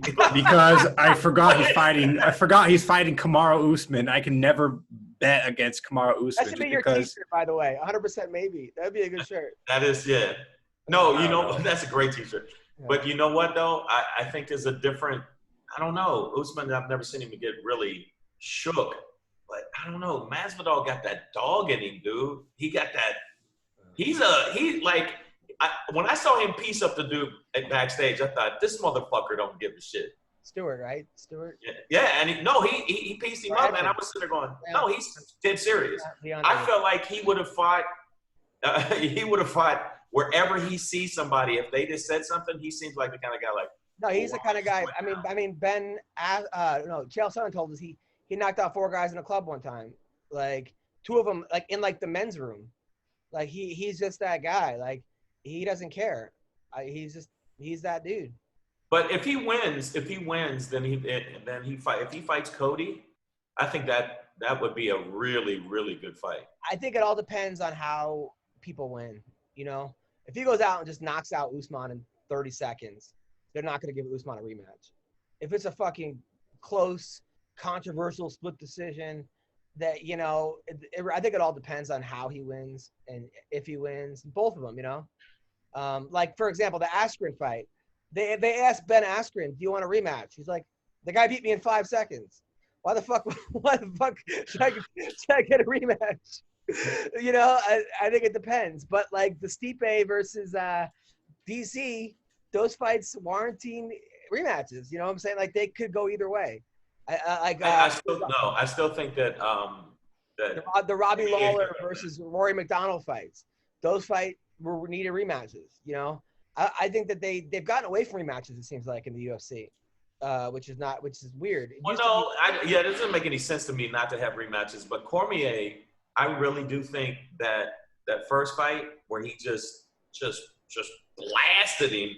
Yeah. I just don't think he's going to be able to do it again. I think his number's done. Stipe didn't respect his power. He saw a guy that was 5'3", fucking huge fat dude. He's like, yeah, this guy's not going to hurt me. He should be 185 pounds. And then he learned quickly that was not the case. That was not the case. But the second fight, I think he did adjust. And I think he's going to adjust again. I think that – I like Cormier, though. I am a fan of Cormier, but I just don't think he's going to be able to do it. And I want him to win, but I just don't think he can do it. I agree. So, Shang, I know you have a podcast every day of the week. Where can people follow you, find you, talk to us? Okay, make sure you go to my website, iamshank.com. Sign up on the site. I've been getting a lot of sign-ups, so I appreciate it. And go to my Instagram, which is @comedianshang. And our podcast is called Savage as Fuck. And we do a show, me and Pedro Hernandez, out of Detroit, comedian. And thank you guys for supporting us. We've been getting very, very good numbers lately. So I'm very happy with it. Thank you so much. Thank you. And Ween Dog, you? Go and follow my YouTube account. My YouTube channel is The Joe Perez Show with no spaces, and I'll be uploading a new video tonight. So go ahead. It's a different name every week. Yeah, I gotta just find something to settle with, dude. It's Ween Dog TV, then it's this, then it's that. I really gotta just find something. What's wrong with Ween Dog TV? Well, I'm trying to be like a professional political commentator now. I don't think I'm going to be going on Fox News or CNN with Ween Dog as my name. But you know what? You never know in this crazy world. Donald Trump is president. Kanye is running. You never know. You might see Ween Dog 20 or 2030. Every Friday night, I do a Zoom show. I do an hour on Zoom every Friday, 8 o'clock. Since my Vegas this week got canceled and my Captain Brian's in July got canceled. So I got canceled. Everything got canceled. I mean, Brendan Schaub and Callan went to Texas last week and got COVID. I can't believe we didn't talk about this because this is hilarious. They went to Texas, they got COVID, and because I guess I don't listen to their podcast, but I guess they've been saying that like they're not going to get it. It's not as bad as people think, and yada yada. I don't know what they've been saying. It seems like they've been kind of dismissing it. But then 3 days later, Brendan Schaub posts on Instagram going for a 20-mile COVID bike. Like he gets COVID on Wednesday, and then Friday goes for a bike without a mask on. He wasn't wearing a mask, and then he deletes the post. But it's deleted the post. Come on, man! Like just because you're okay doesn't mean that other people are going to be okay. That you pass. Right. Yeah. I thought that Schaub, that was a dumb fucking thing to do, honestly. And he's a cool dude, but I think that was dumb as fuck. That's not. I mean, I think Brendan Schaub I think is a good person who cares about other people. So come on, man, let's be smart. You know, or wear masks. If you have COVID, just stay home for a couple weeks until you no longer have it. Like just stay home. Get a treadmill. You can I mean, both my gigs were canceled, and honestly, my son was like, "Good," you know. I was supposed to be in DC at the Comedy Loft. I was supposed to do the Comedy Loft, and come on, man. Let's do the improv. My improv date got canceled, and I got canceled. So it's like, I understand that you know you want to show strength, but sometimes you get concern. Concern is and you know what's happening right now that the people are not thinking about? Younger people are getting it more, and you know who's susceptible? Little kids. Not because their immune system's not as strong. No, so why would you do that? People are also recovering. From what I'm reading is people are not dying, but now they have a condition the rest of their life. Like now they're going to be fucked up for life. The respiratory system's messed up. Yeah. Actually, some people's sense of smell. So my thing is, how about we just fucking avoid that? You know what I'm saying? How about like, okay, if you want to go for a bike ride with a mask on or without a mask, if you want to go for a bike ride without a mask, it's one thing. Okay. If you know you have COVID, don't go for a fucking bike ride 2 days later. Okay. That's one thing if you don't have it. If you don't have it, okay. Whether I agree with it or not, I get it.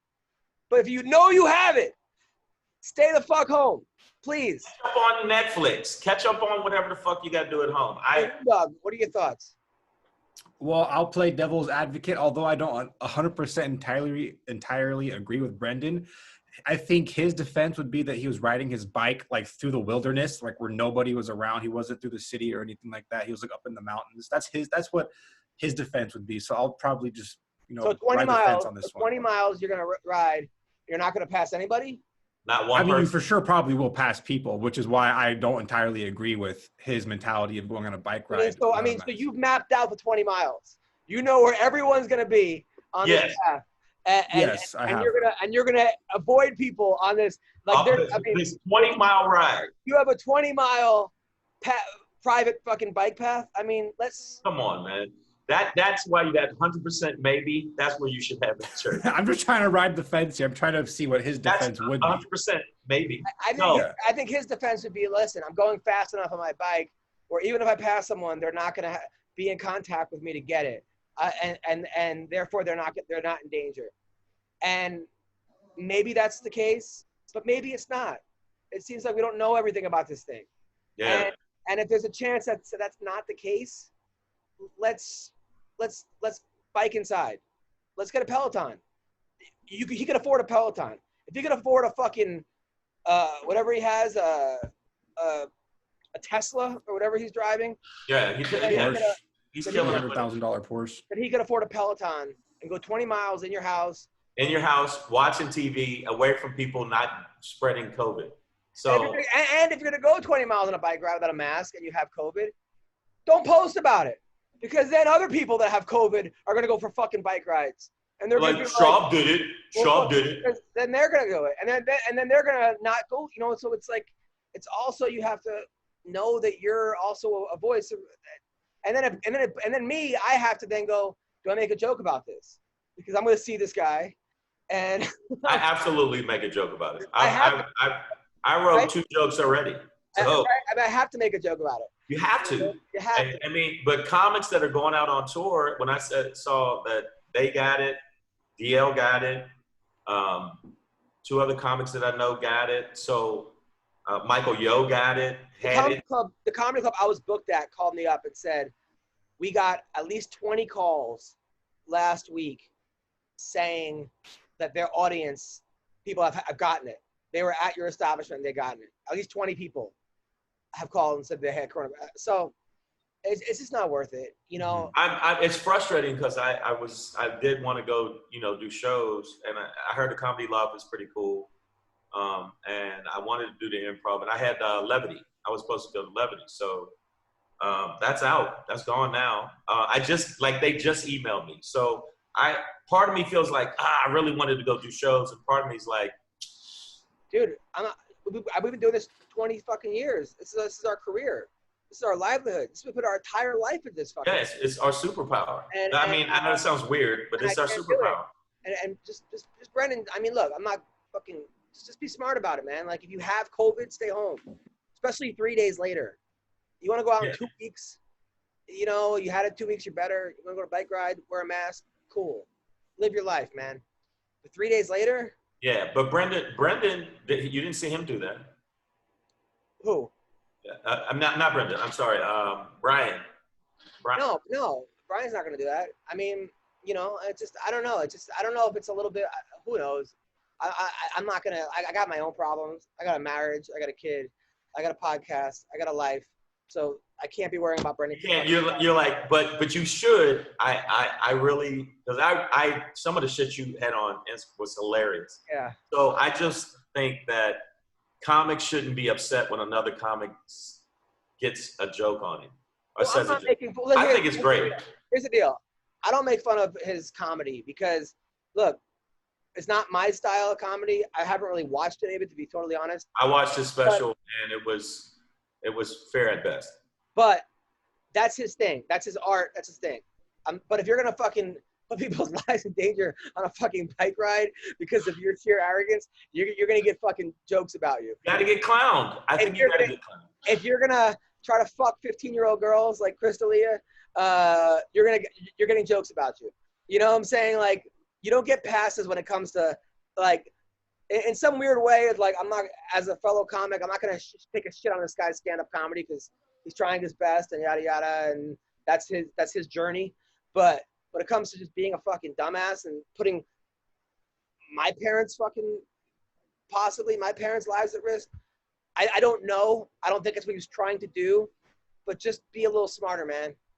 If you have COVID, 3 days later, don't go out on a bike ride for 25 miles. And doesn't he have a wife and kids? Yeah, of course. What about their safety? What about?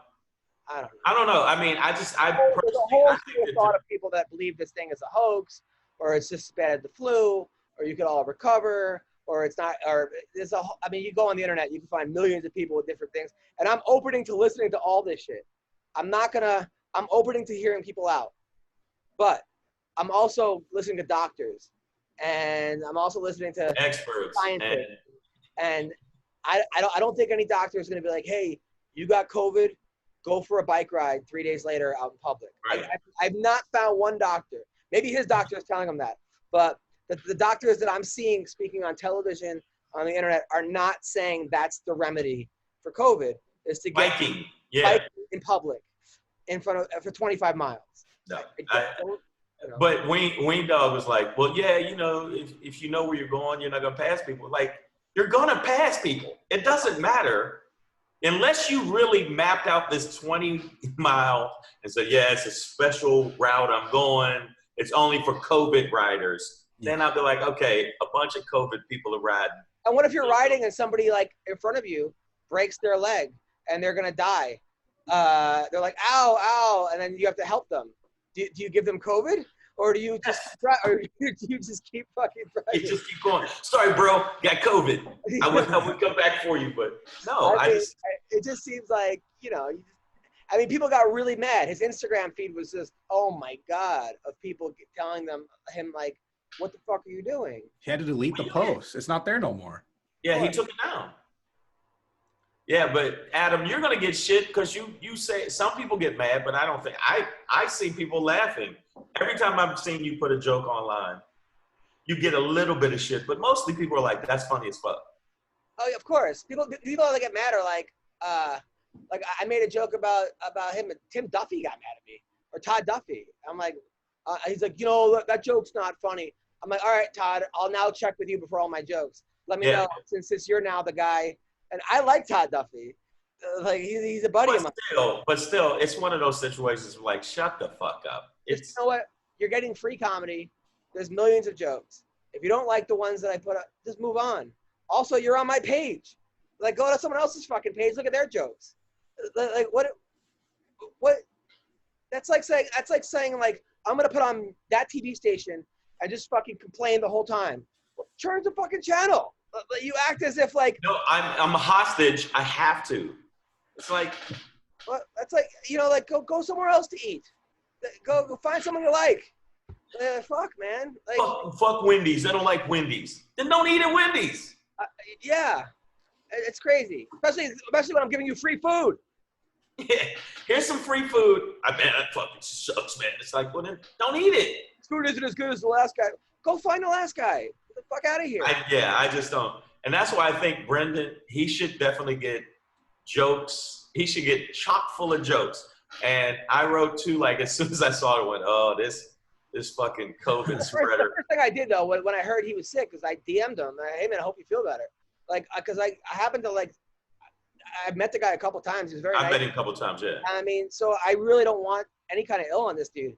But then 3 days, he posted pictures of him fucking going, and I'm like, is he making it hard? It's hard to fucking to feel bad for a guy who's like, fuck it, if I'm infected, we're all getting infected. Like, I mean, is he trying to create the fucking...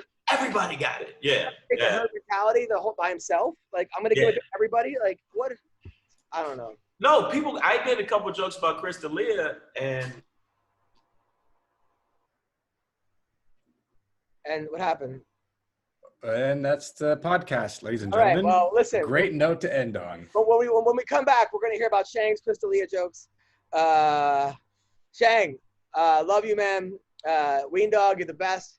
Thanks, man. You too. This week we got Alonzo Menifield. We also have Colby Covington calling in. Thank you guys so much. Take care. Bye-bye. Peace.